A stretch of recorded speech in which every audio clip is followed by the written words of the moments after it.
waxaa jiray saxaabi saxaabada nebiga calayhi salaatu wasalaam ka mida oo la odhan jiray julaybiib baa la odhan jiray.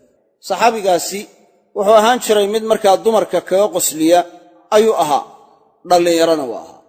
ilaa saxaabada qaarkood ay yidhaahdeen ninkaas yaanu idin iman, hadduu idin yimaaddo waxaasaa dhici doonaa, waa u hanjabeen.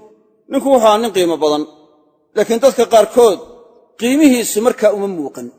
nebiga sala allahu alayh wasalam ayaa inan u doonay ninkii julaybiib la odhan jiray. qola ansaarta ka mida ayuu wuxuu yidhi, inantiinna isiiya. inanta aabbaheed markuu u sheegay aad buu ugu farxay, waxaanuu yidhi waa ku siinaya. nebigu wuxuu ku yidhi calayhi salaatu wasalaam, anigu naftayda u dooni maayo, yaad u doonaysaa? waxaan u doonayaa buuhi julaybiib baan u doonayaa buui. inanta aabbaheed wuxuu yidhi waxaan la soo tashanayaa hooyadeed. inanta hooyadeed baan la soo tashanaya. markuu u tagay xaaskiisii buu u sheegay qisadii. wuxuu ku yidhi, nebiga sala allahu alayh wasalam baa inanta inaga doonaya, inantaa heblaayo inaga doonaya. aad bay ugu faraxday, iyadoo ku rayraynaysay hadal markaa ay arrinkaa ku bogaadinayso ayay tidhi. ninkiiba hadalkii ku noqdo wuxuu yidhi, naftiisa u dooni maayee cid kale u doonaya. oo yuu u doonaya?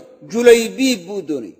islaantii baa dhowr goor waxay ku celisay, ajulaybiib, ajulaybiib, ajulaybiib. julaybiib ma inan baa la siiyaa? saan inantayda julaybiib u siiya? hebel iyo hebel baabaan u diiday. markuu doonay inuu ku warceliyo ayaa inantii oo meel ka maqlaysay qisada wax ka mida ku soo duuneen, ayaa waxay tidhi, yaa isoo doonay? arrinka dalabkuyuu ka yimi. waxaa lagu yidhi, nebiga sala allahu alayh wasalam waxaanu kuu doonayaa julaybiib buu kuu doonaya. inantii waxay ku tidhi, oo haddii nebigu calayhi salaatu wasalaam arrinkaa idinka doonay, ma amarkii rasuulkaad diidaysaan? hadduu iiga raalli noqday nebigu ii hoojin maayee, cidduu iiga raallida noqday ii dhiba. inantii waa baraarujisayoo khaflo ku yara dhacday baaba ka ba'day. labadii waalid inay qalad ku sugan yihiin bay dareemeen. inantiina siday nebiga ugu kalsoon tahay waxay tihi, nebigu idayici maayo, ima hoojinayo. waxaa lagu warceliyey, haddaad ku raalli noqoto yaa rasuula allah, annaguna raalli baan ku nahay. raalli baan ku ahay buuhi nebigu yidhi sala allahu alay wasalam. gabadhii baa ninkii loo guuriyey julaybiib. qaylaa timi, waa la baxay. dadkii dagaalka u baxay buu julaybiib ka mid noqday. dagaalkii markuu dhammaaday dabadeed baa nebigu wuxuu yidhi sala allahu alayh wasalam, yaa weydeen? waxay yidhahdeen, hebel baan weynay, hebel baan weynay, hebel baan weynay, ilaa markii dambe ay yidhahdeen waxba maan waayin. nebigu wuxuu yidhi calayhi salaatu wasalaam, ha yeeshe anigu waxaan waayey julaybiib baan waayey buui. ordoo dadka la dilay ka soo baadha. julaybiib baan waayey, dadka la dilay ordoo ka soo baadha. waa la soo baadhay. waxaa loogu tegey 7 gaal iyadoo agtiisa ay yaalliin, isagiina la dilay. nebigu wuxuu uhi sala allahu alayh wasalam, qatala 7 faqataluuh. 7 dilay, isagiina waa dilay. huwa minii wa ana minhu, huwa minii wa ana minhu, ayaa nebigu yidhi sala allahu alayh wasalam. labadiisa gacmood buu saa ugu soo qaaday ilaa inta xabaashii loo qodaayo.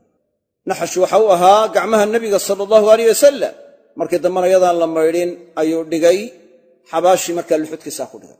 gabadhii nebigu waa u duceeyey calayhi salaatu wasalaam. wuxuu idhi, allaahumma subba calayha alkhayra sabba walaa tajcal cayshaha kaddan kadda. ilaahu khayrka ku shub korkeeda, shubis ku shub. nolosheedana adayg ilaahu ha ka yeelin. gabadh carmala oo ansaar ka mida oo gabadhaa ka masruuf badanna lama arag. khayr badan baa u xasilay. barakadii ducada nebiga sala allahu alayh wasalam ayaa ka muuqatay. waxaa laga qaadanayaa sida saxaabadu nebiga sala allahu alayh wasalam ay ugu kalsoonaayeen. xataa habluhu shabbadaha ahi waxa nebigu soo jeediyey siday ugu kalsoonaayeen ee ay u qabeen inuu khayr ugu yeedhaayo, u horseedaayo. oo xataa cidayna ku raalli ahayn inuu nebiga ka yimi xaggiisa daraaddeed oo dalabka nebiga uu ka yimi inay ku aqbalayeen. waxaa kaloo laga qaadanayaa taa inay khayr ka helayeen. waxaa kaloo laga qaadanayaa dadka madaahirta inaan lagu kadsoomin. ruux baa laga yaabaa madharkiisa inaanay dadku u qabin inuu qiimo badan yahay, laakiin laga yaabo ilaahay agtiisa inuu qiimo badan ku leeyahay. marka lama eego yacnii ruuxani dadka agtooda wuxuu ku yahay. waxaa dhici karta iyadoo dadka qaarkood aynay u qabin ruuxu inuu qiimo badan yahay, haddana cindallaahi inuu qiimo badan ku leeyahay ayaa laga yaabaa. marka taasna waxa weeye cibraa ku sugan qisada noocaasa. waxaa kaloo laga qaadanaya fadliga uu leeyahay saxaabiga julaybiib la yidhaahdaa ayaa laga qaadanaya.